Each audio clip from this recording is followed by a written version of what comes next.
I'm running out. Yes, now yes, I have accepted the recording. We're live.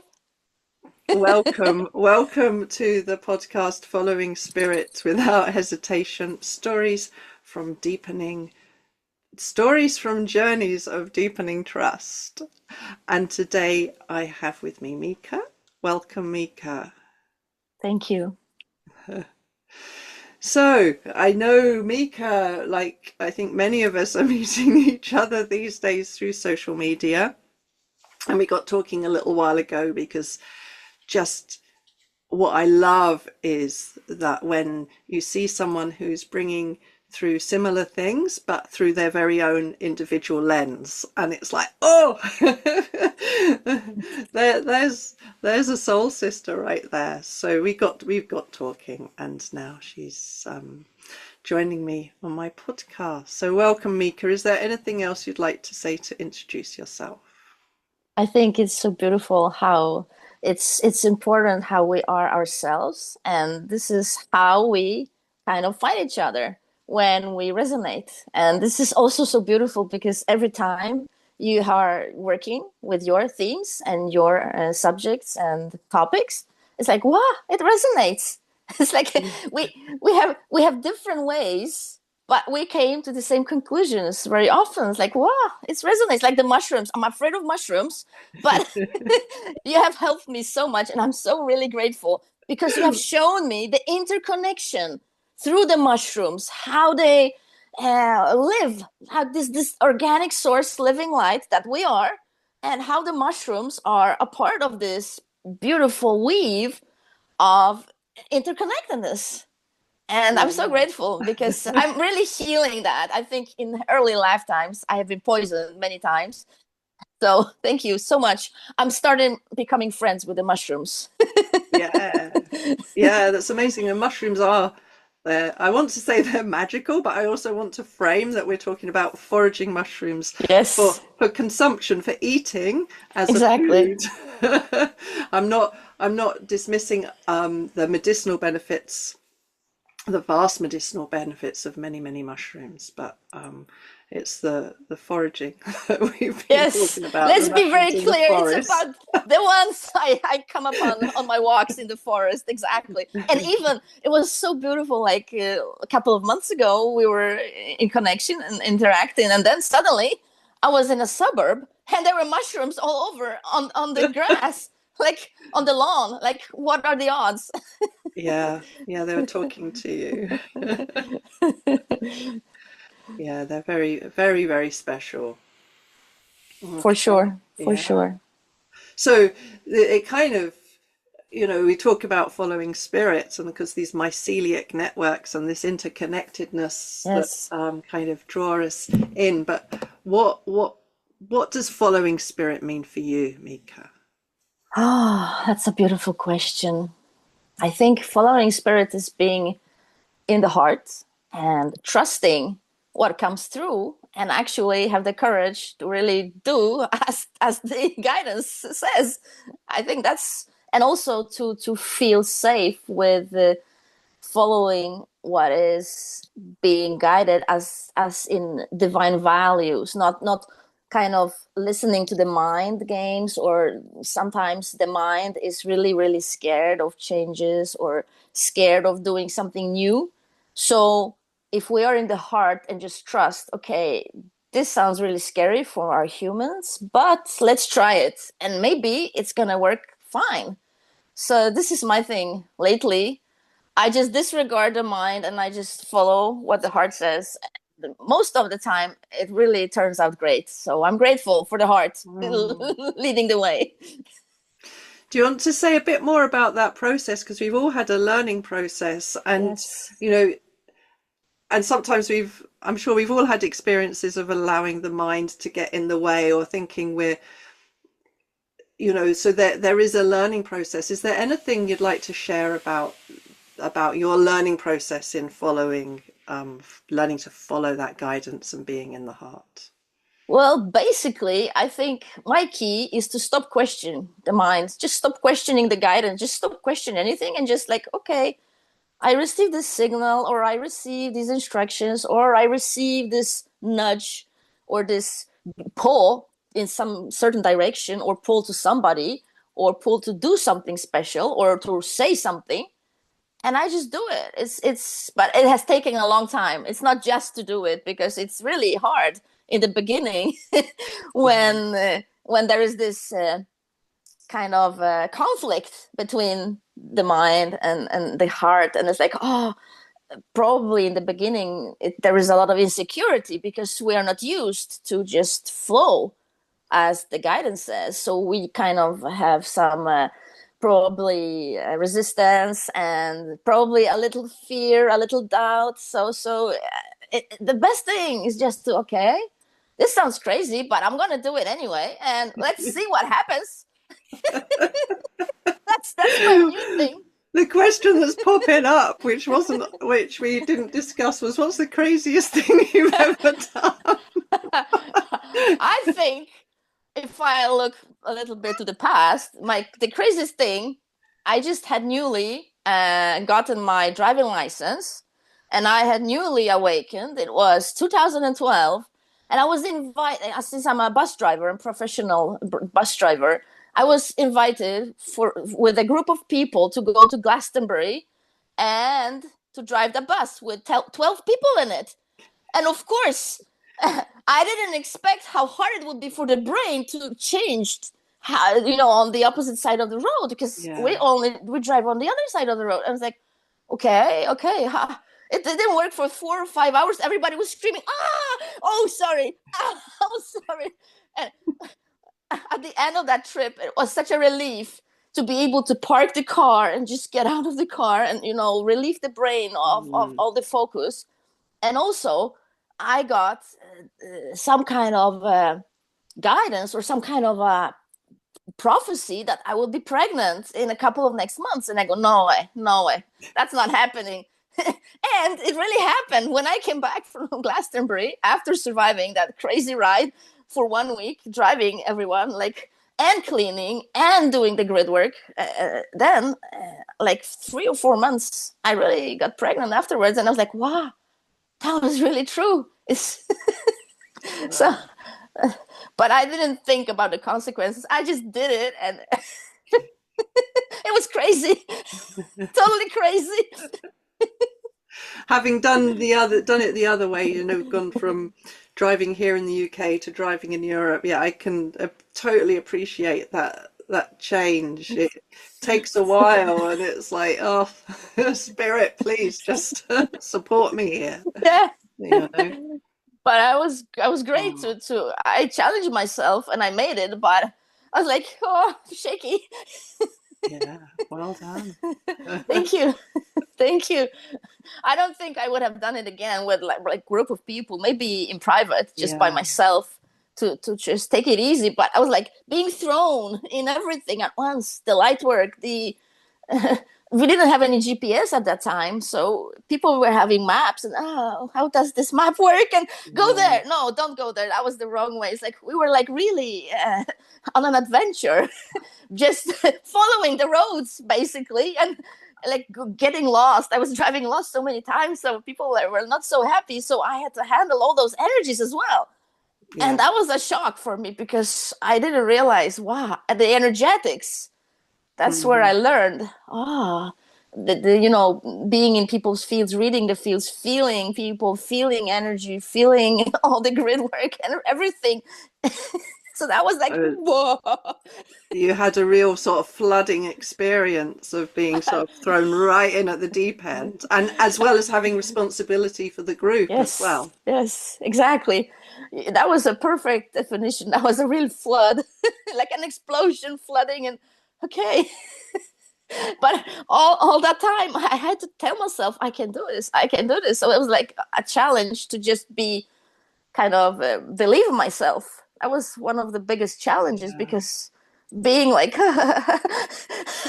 And I mean, isn't that a perfect example of what it can be like following spirit? Being in our hearts, and there's all this noise out here. We're like, no, this is. I need to keep coming back here and following this. And yeah, exactly. that was really following spirit, because spirit told me go to Glastonbury and drive the bus. But I was like, oh, upon we landed in England, I was like, okay, this was a little bit harder than my mind was imagining. Like, okay, it's like, don't hit the curb, don't hit the other cars, don't drive on the. It's like, but we made it safe and sound. That's the most important. And then Yes. the biggest miracle of my life came a couple of months after. So I'm so grateful. But Oh, well, it wasn't easy. yeah. So what you were saying about, having the become that awareness of all those different energetics and how they can potentially influence us. And we were talking about this earlier before we started recording. I know you've got a story that's relatively recent about how we can evolve from where it's really noisy and we're really, really aware, right, of, oh my goodness, of the different energies to where it becomes a lot more subtle. Yes. So, would you like to share your story around that, really leaning into that subtlety and becoming Yes, I gladly quite do that cocoon? because I'm Yeah. sorry, did I interrupt you? No, it's fine. Carry on. Well, it was actually, I think it kind of affects all of us, because when we come at a certain level of spirituality, we kind of relax more, and we know who we are, what we need to do, and how it feels when things feels right, and we know how it feels when things do not align. So I had this meeting, and or probably there was a karmic arrangement somewhere, and lessons being done, as always in any meeting between two people or more, a group of people. So I met this brother like 3 or 4 years ago from the States, and we connected beautifully through the video, like this, like you and me. And then he ended in an emergency situation. He was in Europe, and then he ended without anywhere to live. So I said, well, in that case, since you are my brother, I invited him over to my home, to my heart. This is my heart. And I have been working so much energetically in my house, in my home. So he came, and it seemed perfectly fine the first 2 or 3 weeks. But then something in my body started to feel off. There was this feeling of, I can't kind of define what it was, but I didn't feel safe. And the longer it was going on, the longer I felt, nah, this person, I can't let this person stay here. And when I was I was working, so more and more, I started to be out of my home. I was working early, like got up 4 a.m., started 5 a.m. Then I went to the gym, and it felt, when I realized, it felt more comfortable to be away than to come back. Then something really Mm. started a process, and I started to observe this brother, and then it showed that he wasn't real spiritual. He was just kind of faking it. He was reading my field, reading my feelings, and he was matching it, like mirroring, but he Mm. wasn't there in the heart. So I had to say, sorry, you have to leave, because this doesn't work for me. And that was also an empowerment to be able to do that, because Yeah. earlier I would be like, oh, maybe I should just give it another try. Maybe something's here. Maybe I should look at myself. But the moment he snapped at me, I said, no, sorry, this cannot go on. I have been very nice to you, I have been opening my heart, my home, and this is not appreciated. I have been used, plainly used. So I said, no, this is the last time I can be used like this. But it was really subtle. This is like, I couldn't just say, okay, this is it. Like, there was not like a, sometimes we meet people, excuse me, and they wave with the warning flags. You see the red flag. There is a red flag. Yeah. So it's so, you see it so clearly, so you can't not to take any precautions, or to say, no, sorry, I can't have this interaction. I can't have contact with you. But these programmings, they were like kind of taking on my energy, and it was Mm. done in such a good way. So I couldn't point the finger. I couldn't find what it was.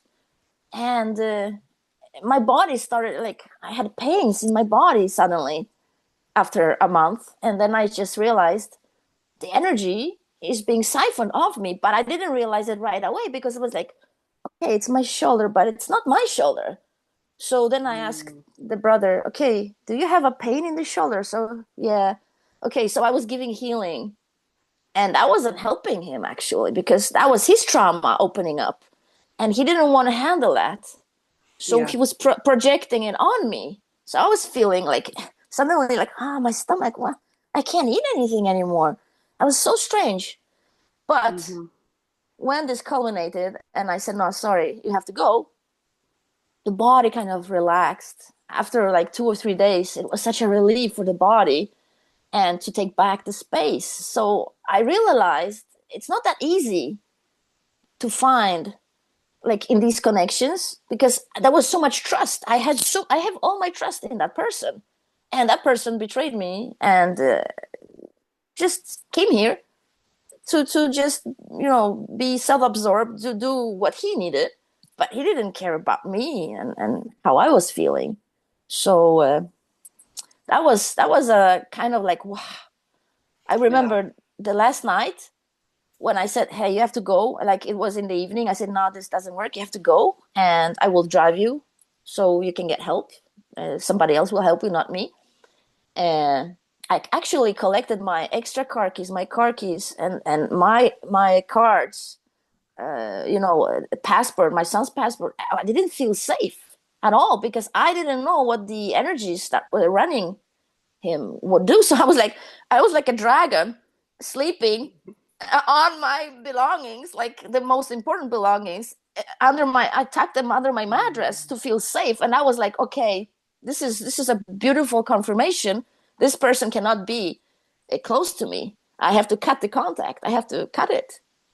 So that Yeah. was a scary experience as well in the Yeah. last couple of days, because, like, who does that when you meet somebody and you're friends with them? Suddenly you realize you kind of have to protect yourself to that extent.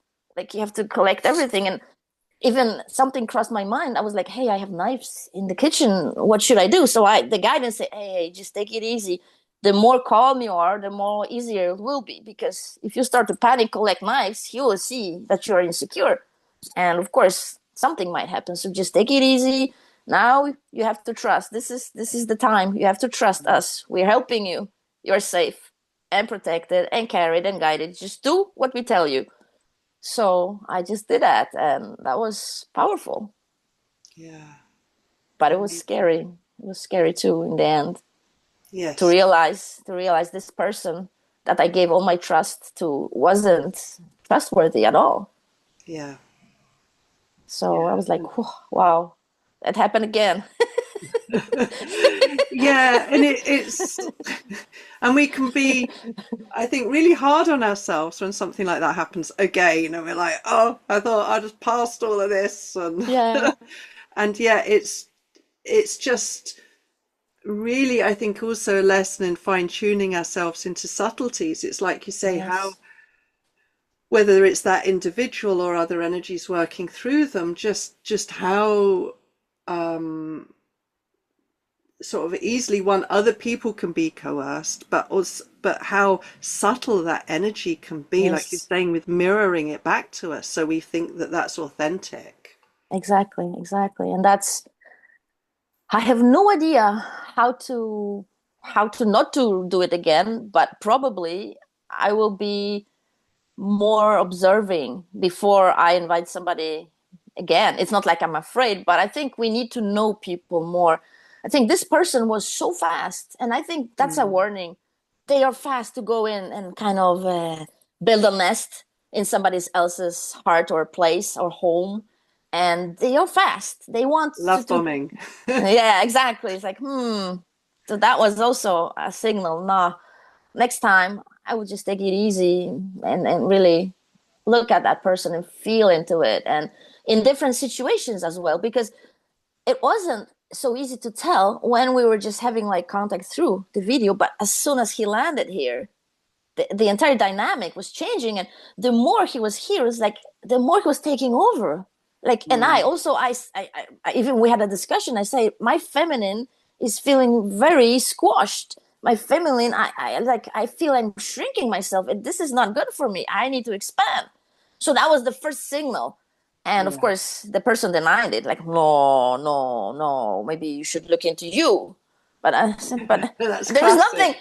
The projections started, like, but like everything, I was so gaslighted, I didn't even realize it because that was done so greatly, skillfully. If you can say something, somebody can gaslight you in a skillful way, but this is what they do. These people that run this kind of programming that are not of the new earth, they are not in the heart. They are not the Christ consciousness types that want to have this community and kind of like, that's why I'm here on earth, like, because I know like we can share joy. The more joy we share, the Mm. more we can give, the more we are illuminating the planet, the more the heart expands, the more we kind of can touch with our hearts the other people we can illuminate together. And this is what I wish in my Yeah. interactions. I wish to just give the energy that I carry. I wish to give it back. I wish to have a reciprocity. This is so beautiful when we can just shine together. And Yeah. that's how we invite other people. But I Yeah. guess it's also we have to be careful. And I feel as well there's this sense of, you were talking about the body, and we were speaking earlier about being able to discern between, yes, we get bodily signals, but sometimes, our body's trying to keep us safe.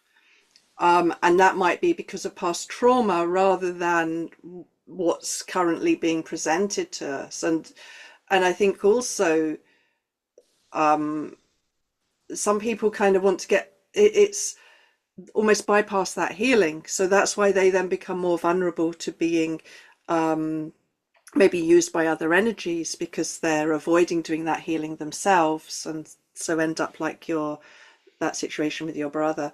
Um, and so I think that's why it's so important that we slow down and really connect with what's really going on in our body, because if we look after our body will look after us, but our body will also show us where we still need to Yes, do healing work, right? yes, yes, that's correct. But Yeah. also, it's so important if we ask our body, it responds. Like we can actually ask, okay, is this pain, is this my pain, is this my unhealed things that I need to look at? And then if it says yes, then we really have to trust that our body is correct. Or Yeah. if it says no, it's not mine, if you're feeling the other person and it's being projected, all the feelings are being projected upon you. And that's why it's so important that we find the space to be with ourselves as long as possible before we invite somebody else into our space. Because if we are constantly having interactions with other people, it's so difficult to discern what is what. And I think this is so beautiful how you describe it, how things seems or feels, but if we don't know what it is, how are we supposed to be directed in the right direction, and kind of maybe not to make a mistake to say, hey, it's you but it's me, like or the other Yeah. way around, like somebody tells you, no, it's me. No, it's not me, because I know my body, I already went through this process. This is not my pain. I know how it feels to be siphoned. I know how it feels to be used, to project it upon. And I know how it feels when my own body is showing me something. But it's also like a training process. Yeah. And we need to have patience with ourselves and not to gaslight ourselves, because it's so easy to do, like, oh man, this is like, I should have and I could have. But no, Mm.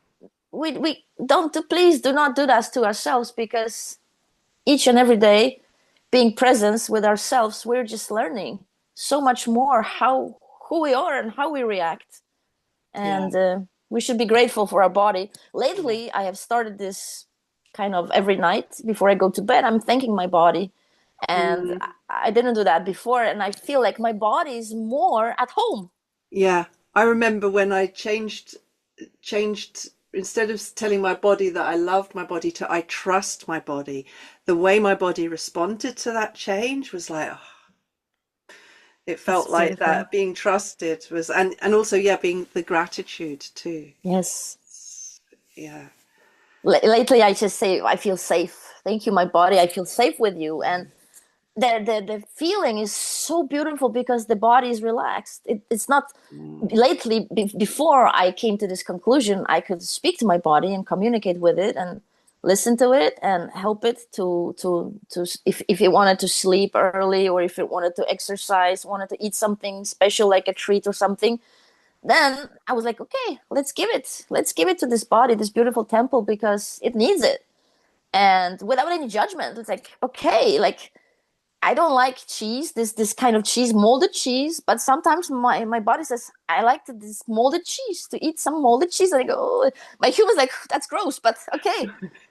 Okay, body, if you like it, let's enjoy it. Let's try to enjoy this molded cheese or some other things to Mm. consume. So sometimes we get these cravings, and it feels like we're pregnant. I don't know why. Like, I feel like, Yes. okay, it's like a pregnant craving, but let's have it. Yeah, I think I very often choose, you know, if I especially if I'm out, I like if I'm in, not very often these days, but if I'm out and I'll tune into my body if I'm in a restaurant and like, okay, what do you want to eat? And I let my Yes. body decide. That feels. Well, I want to go back to something you were saying earlier, and it's this place what I call the mush, you know, the mush Mm-hmm.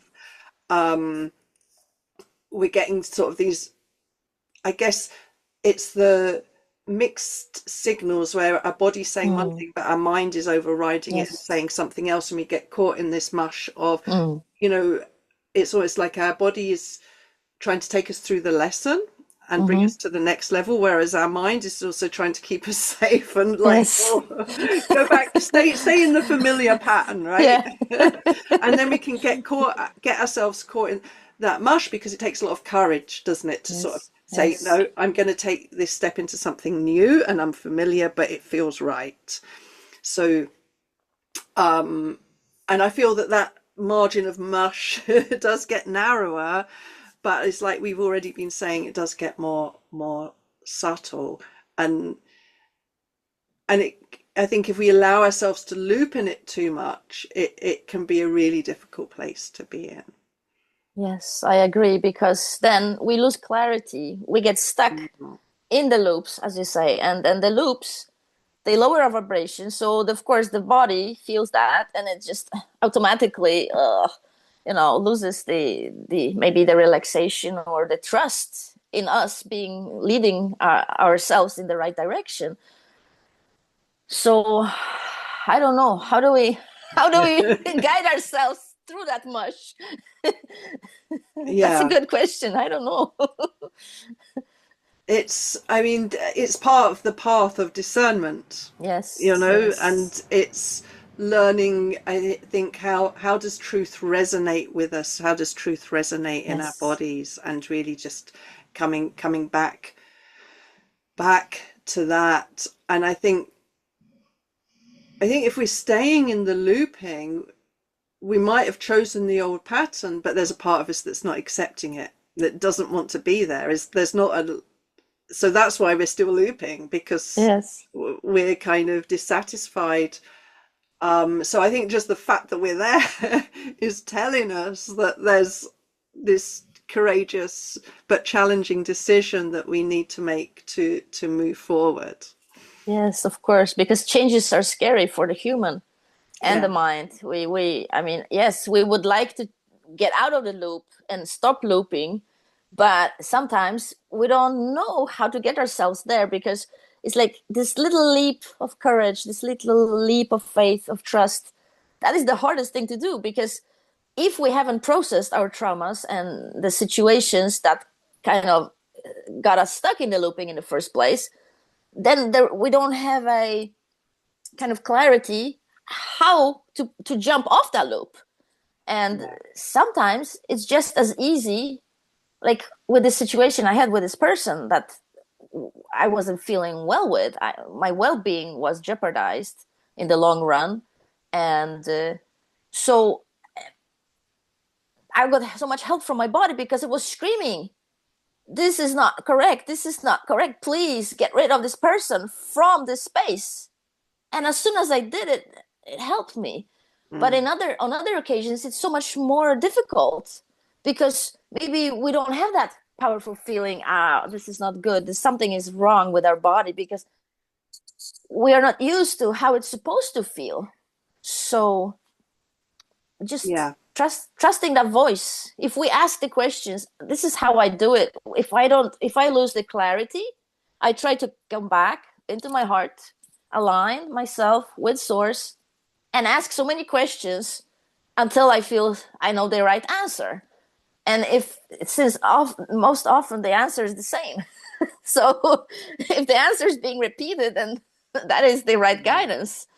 And it's that stepping back, like you say, being able Yes. to step back from the situation, put some distance between you and the situation and what's going on, away from that like kind of love bombing almost type energy that might be happening, that's trying to overwhelm you in Yes. whatever way that might be happening, and just really like coming back to yourself, coming back to your heart so that you can really, yeah, come into that place. And I feel also, we can go through these processes of taking these leaps time and time again, and it doesn't make them any easier, but we have a formula. We've done it before, so we know what happens, and so we know how to move through the changes. It, the changes don't necessarily get easier, but we are familiar with the process of how to do that. So if Yes, we do it in exactly. little ways to start off with, we can become that courage, that heart just builds up and expands. So, do you have any more stories, Mika? That I would just like to go back a little sorry, because yeah, you sure, gave us a very important key because you said if we feel overwhelmed and like if the situation is safe, we're not supposed to feel overwhelmed. Actually, it's easy. It's just flowing. It's simple. The more overwhelmed we get, this is what I learned. Like I got kind of ambushed, energetically mm, ambushed, and then that's why I got overwhelmed in this situation with this person. And it's not supposed to be like it in a honest, reciprocal flow through the heart. You just yeah, are. There is just joy. There is an open space for sharing. So being overwhelmed is a key ingredient here. That there is a little warning. The bodies can't process all of that. And yes, another story. Well, it was also funny how to trust because we're speaking how to trust ourselves, trust source, and if we ask for help, we always receive the help. So at mm, my work, there is this colleague. She's also female, and we very often laugh at the traffic control. When we call them, they don't understand our language, what we need. Like a couple of weeks ago, we were laughing at our break because she said her wipers got broke and it was raining, and she called in the traffic control and said, "Hey, I have a situation, my wipers aren't working. So can you help me? I need a new vehicle that is working." So they told her to stop and wait out the rain. It's hilarious. But she goes, "But do you understand? I'm on a highway and I'm standing at a bus stop. It can rain an hour, it can rain one half an hour, it can rain the whole night. Am I supposed to keep my passengers in here?" Like they go, "Okay, do you have a screwdriver? Can you go and kind of fix it?" And she goes, "No, there are no screwdrivers." Like how the male were thinking, how the male brain part was thinking in the traffic control. They're 99% male, and like we go, "Okay, we don't have any equipment, so now what we do?" So she started to pray to God. "God, please help me because the traffic control is not it's not competent. I don't get any help from there. They don't understand me. It's broken. I can't drive because I don't see anything." So she started praying and praying and trusting, and God told her, just go slowly. I promise it's going to be fine." So she calls again the traffic control and says, "Hey, this is an emergency. I really can't see anything, but I'm going slow, so I'm very late. I'm already half an hour late. So you have to give me another vehicle at that stop." They promised her, "Yeah, if you drive half an hour more, we're going to deliver a new vehicle that is perfectly working with the wipers." So she goes, okay, let's try this. But God, please protect me. God, please help me so I have good visibility and I'm safe here. So she was praying, praying. When she arrived, there was no new vehicle, but God gave her sunshine. It was cleared. So the situation was resolved through her praying and asking for help and trusting it will be resolved. But the traffic control still couldn't help her. But it stopped raining. Sun came out. So she goes, "Oh my God!" I think she even told me that it was a little faint rainbow in the sky. But we were laughing so Beautiful. hilariously, like, "Come on, we need God in every situation, in everyday life, because Yeah. people can't help us." So Yeah. God is the thing, and God and Goddess, Father and Mother of creation. That's it. Yeah. Yeah.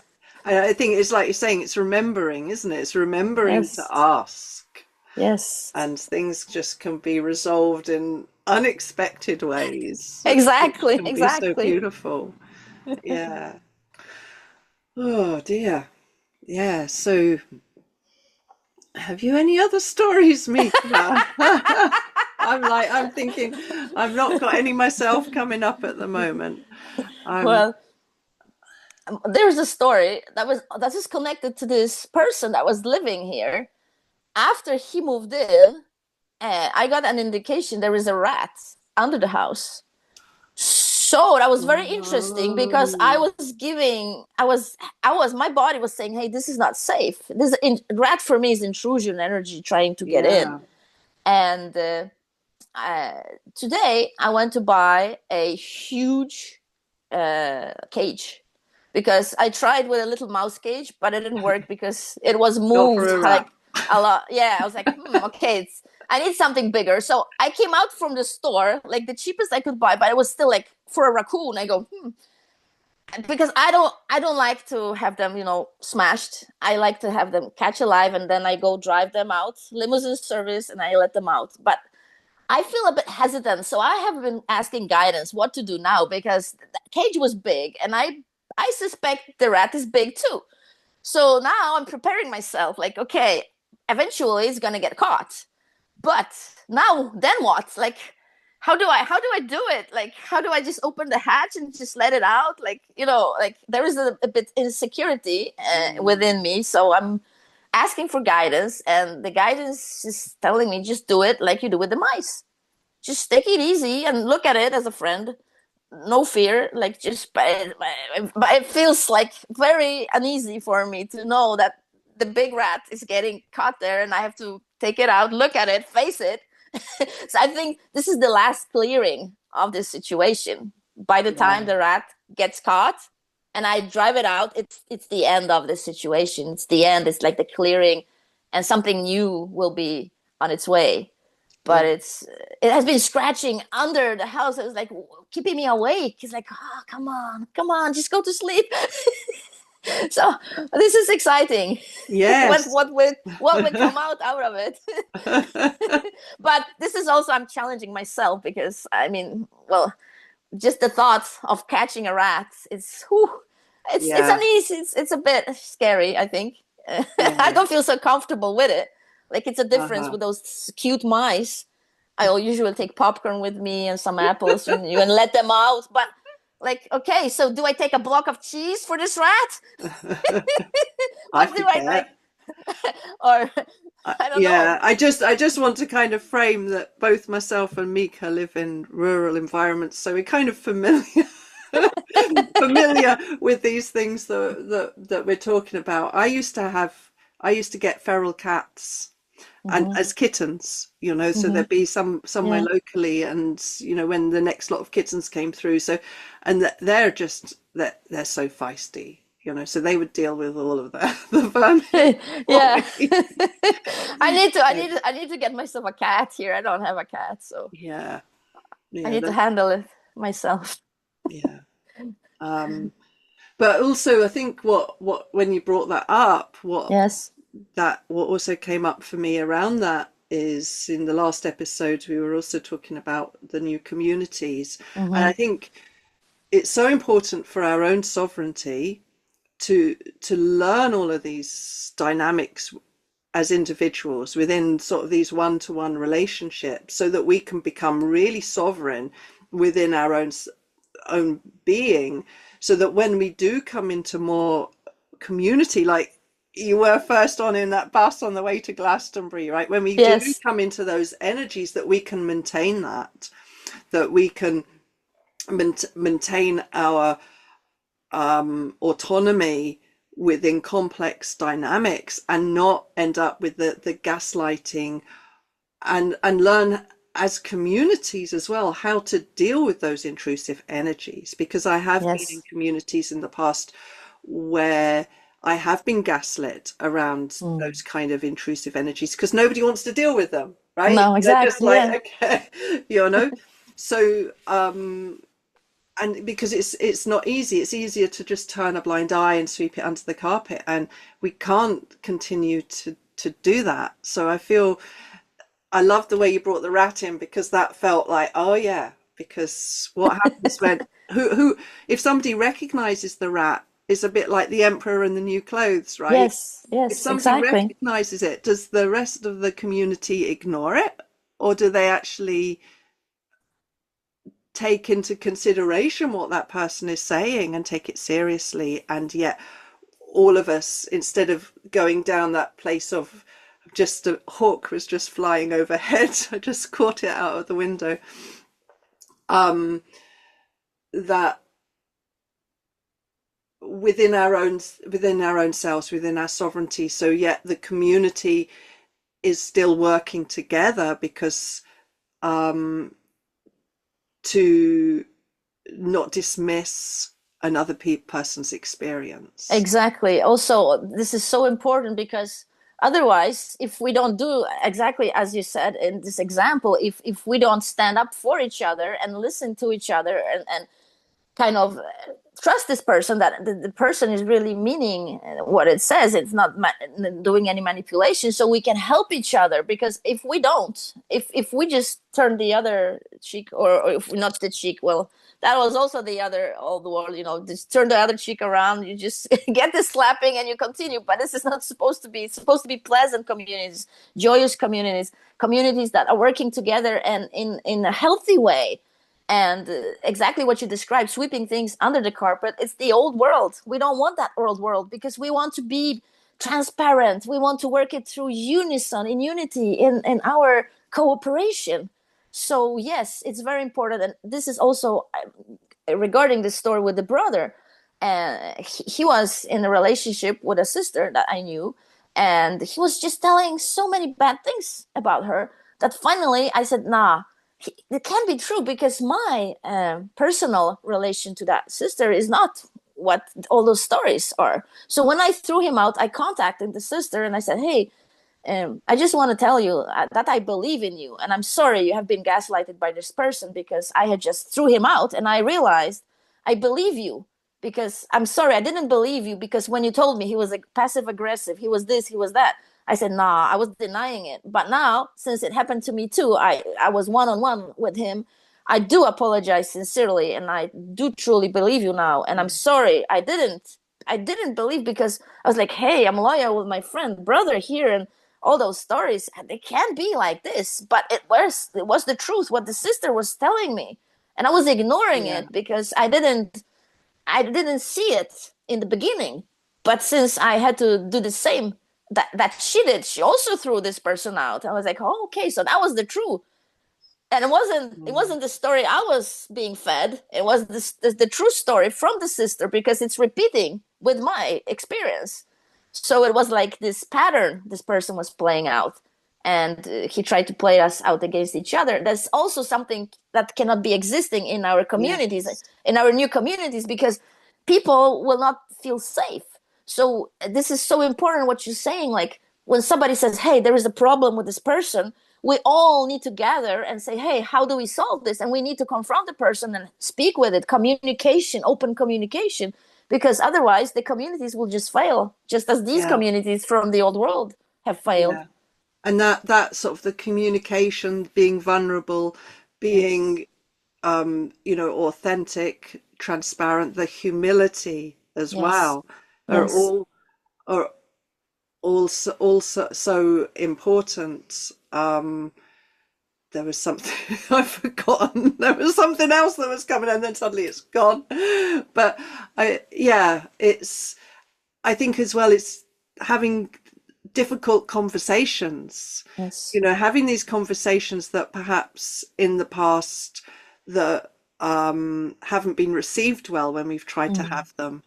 And Yes. so there is this sort of, I guess, that kind of community trauma, almost a collective trauma that will happen around, or may happen, or will be unraveling around trusting that Mm. what it is we want to say or we want to talk about, because these sort of conversations have been shut down or haven't been received well, and being open to having those types of conversations. I feel this is kind of what we're moving into, or starting Yes. to move through as a collective. Yes, it's so important that we are open to these kind of communications, because how can we kind of help each other otherwise? How can we, if we, because I know these kind of people that behave like this, they manipulate and they just gaslight each other, and they run away.